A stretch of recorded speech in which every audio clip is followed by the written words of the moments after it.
Olá, Cassiano Bittencourt, pelo Compondo a Tese. Toda sexta-feira nós temos o Compondo a Tese, basicamente comentando o que eu vi de mais relevante durante a semana, certo? Notícias e por aí vai.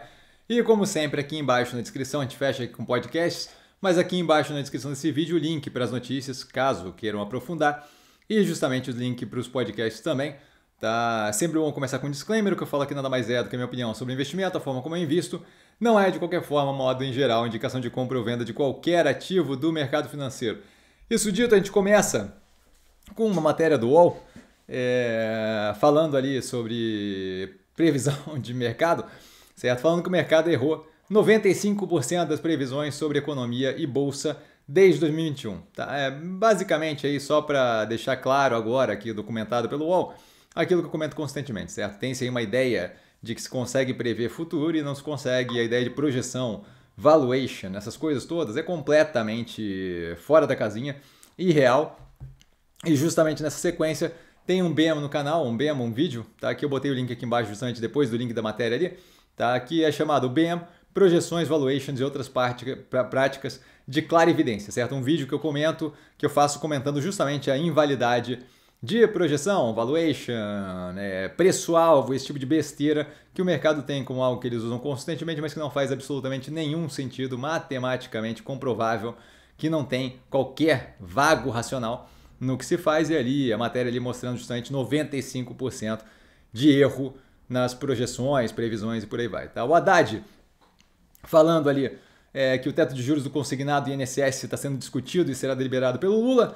Mais uma confirmação daquilo que a gente comentou na análise do Banco Pan, certo? A ideia ali de que botar teto do consignado iria afetar negativamente a operação, e não é bem assim que funciona, certo? Se eu tiver teto no consignado que torne inviável o empréstimo por instituição privada, eu acabo tendo a oferta de crédito secando e o governo não consegue simplesmente cobrir com o que eles têm de caixa, com o que eles têm ali disponível, esse tipo de oferta de crédito. Então você vai ter um mercado com muito menos crédito disponível, que acaba apertando a economia, de modo que já tivemos, se não me engano, 2 elevações desse teto, e ainda assim não chegou no ponto bom, certo? Nem o Banco do Brasil está emprestando.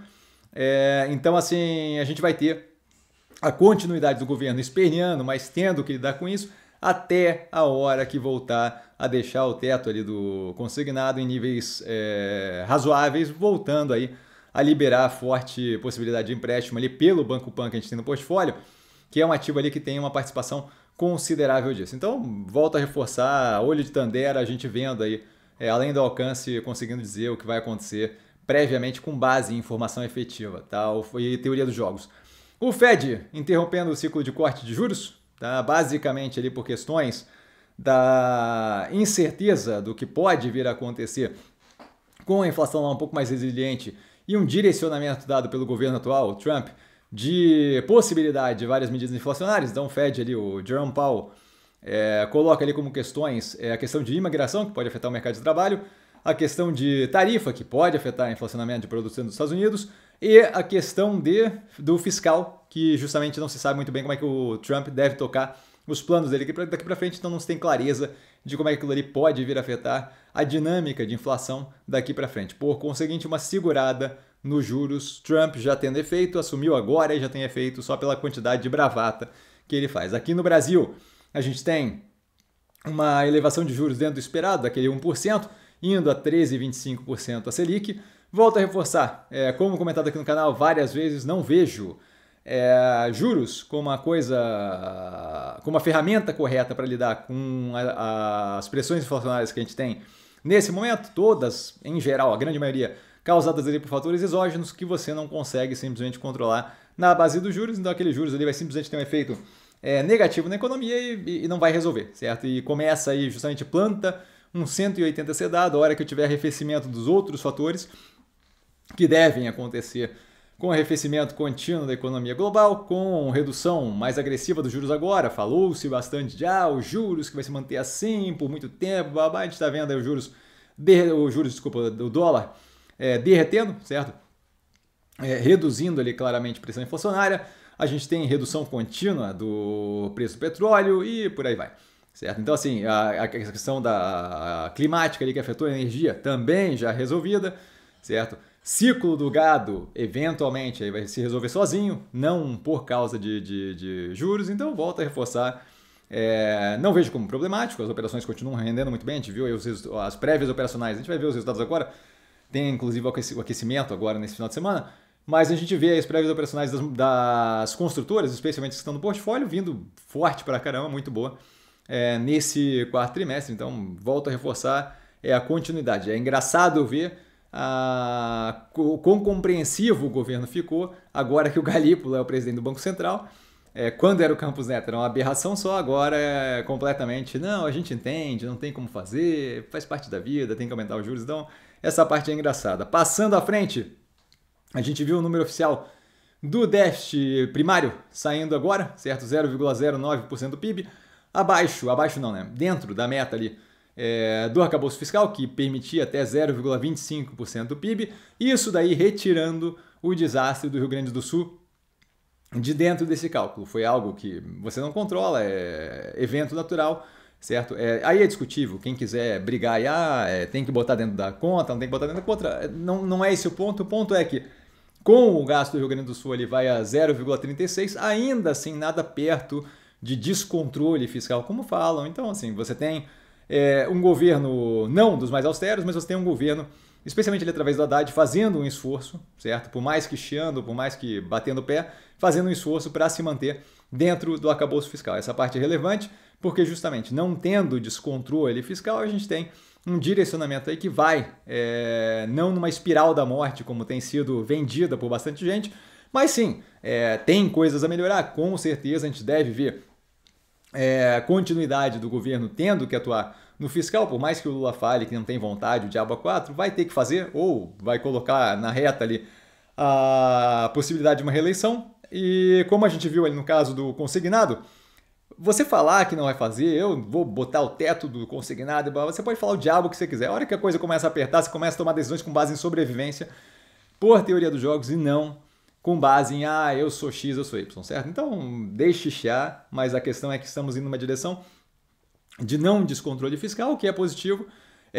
Poderia ser melhor? Sempre poderia ser melhor, certo? Sempre tem como ficar mais positivo, mas a gente trabalha com o que a gente tem, certo? Faço o que eu posso com o que eu tenho, e o direcionamento não é nem perto de desesperador, como falam por aí. A gente tem junto disso vários dados econômicos, certo? Que vêm positivos, incluindo agora o desemprego, que se mantém ali em 6,2%, um pouco acima, levemente acima do 6,1% do mês passado. Então, ainda assim, o mercado de trabalho bem positivo, a inflação em níveis ali levemente acima do teto, no caso agora o IPCA 15 veio no teto, né, 4,5%.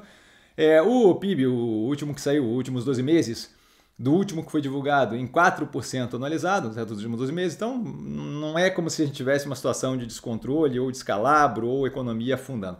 Tá? Passando os ativos que não estão no portfólio, a gente tem a JBS comprando metade da maior fabricante de ovos da América do Sul, certo? A Mantiqueira, 48,5% do equity, 50% do controle. Ele vai dividir o controle com o fundador da empresa. Ali a gente tem um enterprise value, valor ali cotado da empresa, né, de 1,9 bilhão de reais. Não foi divulgado aí quanto é que vão pagar em caixa, quanto é que não vai ser, se vão assumir dívida, se não vão. Então a dinâmica ali financeira, não estou a par, mas a operação agora tem mais uma expansão ali. A Pivida convocando a Assembleia Extraordinária, Assembleia Geral Extraordinária, AGE, para deliberar sobre o Poison Pill, para votar um Poison Pill, tá? Basicamente ali instaurando uma regra de que qualquer acionista que passe a ter acima de 20% é obrigado a fazer uma oferta pública pelo restante das ações. Aí todas as regras de como é que esse processo funciona, qual é o preço que tem que ser ofertado, dá tudo na proposta da administração, ainda não foi aprovado, ainda não foi votado, certo? Virá a ser votado e aí pode ter alteração dessas regras, mas no fato relevante que a operação disponibilizou no site de relação com investidores, a gente tem ali o ponto a ponto ali para quem quiser mais detalhes, tá? A Vale tendo reunião com o governo e aí o Lula saindo da reunião falando que a Vale se dispõe a ter nova relação com o governo após um período irresponsável. Esse tipo de aproximação, especialmente numa operação que o governo Lula tem desconforto consistentemente expressado pelo fato de ter sido privatizada, acho eu que é algo para se observar aí, porque a operação pode vir a ter interesse em ficar mais maleável ao governo E isso daí, claramente, eu não vejo como positivo para os acionistas da operação. Não é uma operação que eu tenho interesse, tem análise do trimestre passado no canal. Teremos análise desse trimestre de novo, certo? É uma que a gente tem acompanhado todo o trimestre, ela, os Minas e Gerdau, desse setor aí de siderúrgica e minério. Vejo isso como um ponto aí de alerta para a gente, por mais que a operação talvez não tenha interesse em de fato se aproximar, se o governo teve uma impressão disso ou acha que pode falar esse tipo de coisa no jornal, é porque é algo a se observar. A Petrobras elevando o preço de querosene de aviação em 8%, tá, a partir de fevereiro. Nada que seja absurdo, só algo para a gente saber. E também o do diesel em mais de 6% para as distribuidoras. Tá? Finalmente aí tomando a decisão de reajustar o preço após todo esse período de petróleo um pouco mais alto e eles com a precificação defasada. Por último aqui dos ativos que não estão no portfólio, a Lupar adquirindo linhas de transmissão da Bahia, tá atuando ali para expandir a operação através de compra de outras operações. Tá? A operação ali, essa específica aqui, avaliada em 175,4 milhões, que não será feito por desencaixe direto, uma vez que a operação ali tem uma dívida líquida estimada de 94,9 milhões. Então, se você for estimar a dívida líquida menos o valor da operação, a gente está falando aqui em aproximadamente um desencaixe de 80 milhões. De qualquer forma, é a operação tentando ali justamente conseguir RAP, dado o leilão mais disputado nesse momento e menos prolífero, certo? A gente tem aí a operação agindo de forma inorgânica para crescer a operação. A Lupar não é uma operação das que eu gosto, faz um tempo que a gente não analisa, mas quando analisei, acho que faz um tempo que eu não analiso, talvez tenha sido feita análise recente, bom, tem que ver no canal. De qualquer forma, é uma operação ali que me chamou a atenção por não conseguir fazer muito do básico e operar em várias jurisdições, que eu não vejo como positivo. Tá? Passando os ativos do portfólio, o governo apoiando a fusão, a possível fusão, né, entre Gol e Azul, tá? Falando como fortalecendo o setor aéreo.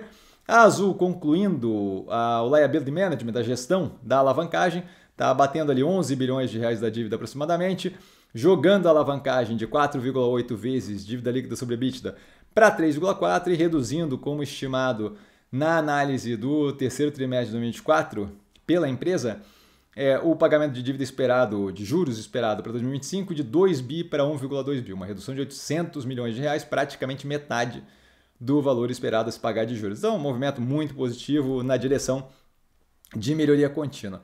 Tá? A Melnick voltando a expandir, tá? Depois de divulgar que vai atuar como consultora para obras de alta renda, de altíssima renda aqui em Santa Catarina, Balneário, Itajaí ali, Balneário Camboriú, Itajaí.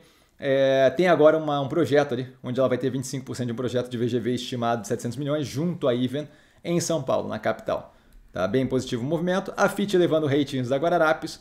E só para fechar aqui, o choro da Latam, certo? Que está dizendo aí que acordos menores do que a Gol e a Azul já foram vetados pelo CAD, eles não entenderam ainda. Pode chorar, pode fazer o diabo que quiser, mas eles não entenderam ainda que está todo mundo do lado desse acordo. Então, se for haver uma fusão que seja positiva para as operações, será feita e o governo não parece nem um pouco disposto a intervir negativamente. O CAD come na mão do governo, então assim, sinto muito, pode chorar, pode fazer o diabo que você quiser, não funciona assim.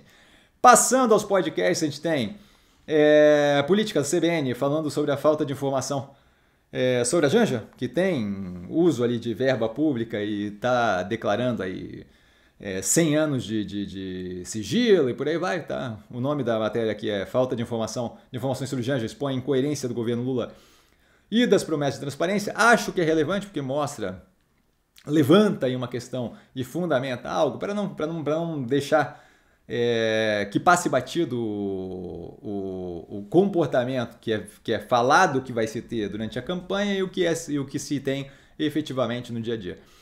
No segundo ponto aqui, o CBN também política, falando sobre a tensão ali que está rolando entre o Postman, completamente sem qualificação para rodar o IBGE, e os funcionários do IBGE, certo? A gente comentou isso daí um pouquinho em short, real.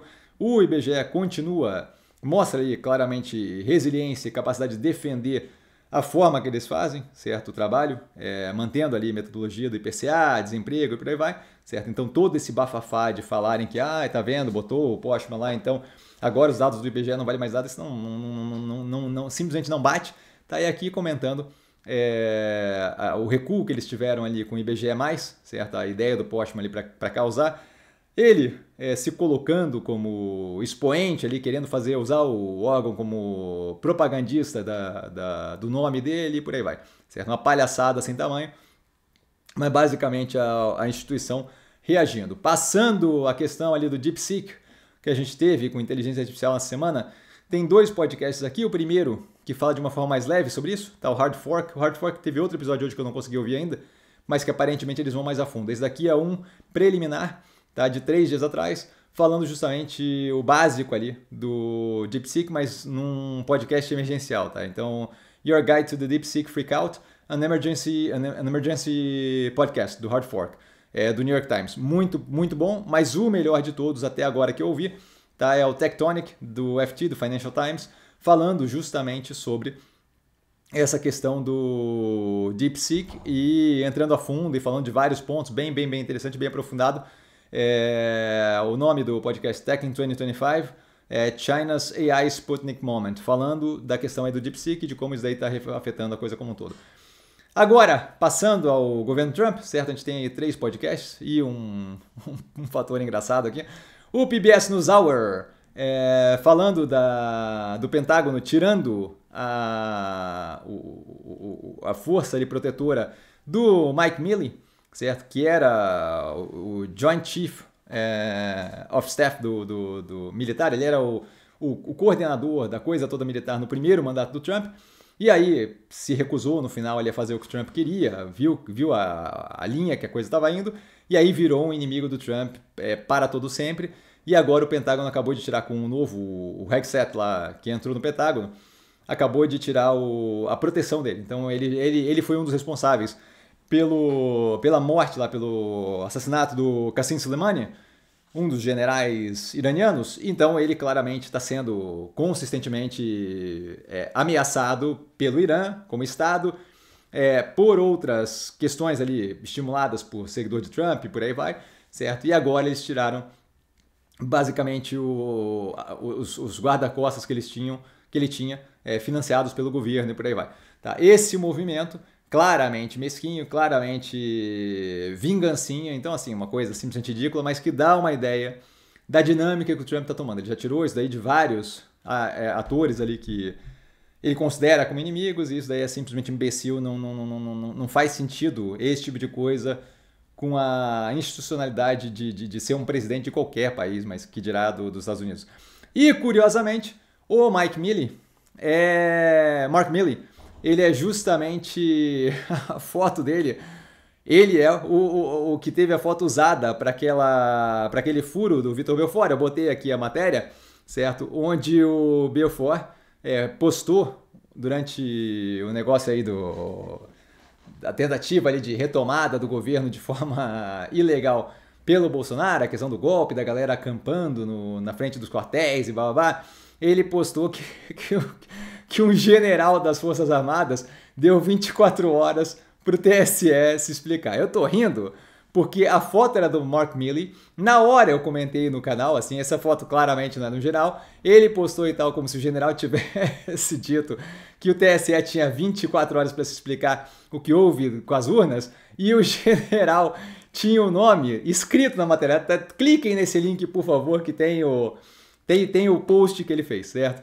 E o general era o general Benjamin Arrola. Se você ler isso, se você repetir isso rapidamente, você vê que claramente aquilo dali não era sério, certo? Mas a galera ficou ensandecida, o gado ficou ensandecido achando que o general Benjamin Arrola tinha, de fato, falado para o TSE se explicar. E a foto, curiosamente, é a mesma do Mark Milley. Para quem não lembra, a matéria está aqui embaixo, para quem quiser clicar, porque é engraçado de ler. Por último, mais 2 podcasts, um deles o The Daily. Na verdade, os 2 são The Daily. Tá? Um deles falando sobre o RFK, o Kennedy agora, que está indo ali para a área de saúde nos Estados Unidos, certo? E falando das estupidez que ele construiu durante a carreira, os vários e vários absurdos, e o porquê que ele claramente não é qualificado para rodar o serviço de saúde nos Estados Unidos, tá? Então, How RFK Jr. and Medical Freedom Rose to Power, Tá? Então, falando aí do desenvolvimento dele, acho que é importante ver, é simplesmente fora da casinha que ele esteja sendo considerado para aquilo. E por último, o The Daily de hoje, tá? Com Trump 2.0 arrives in force, falando aí meio que um resumão das primeiras 2 semanas do governo Trump e para onde é que eles estão tocando e qual é a velocidade que está indo e qual é o trajeto que parece estar se mostrando. Tá? E por hoje eu fico por aqui. Vale lembrar que quem aprende a pensar bolsa opera como mero detalhe. Precisando de mim, eu estou sempre no @investircomsim. Só ir lá falar comigo, não trago a pessoa amada, mas estou sempre lá tirando dúvida. Um beijo enorme para todo mundo. Amanhã nós temos o aquecimento do quarto trimestre de 2024 aqui no canal. Certo? Deve ser mais tarde o vídeo, porque dá trabalho para fazer.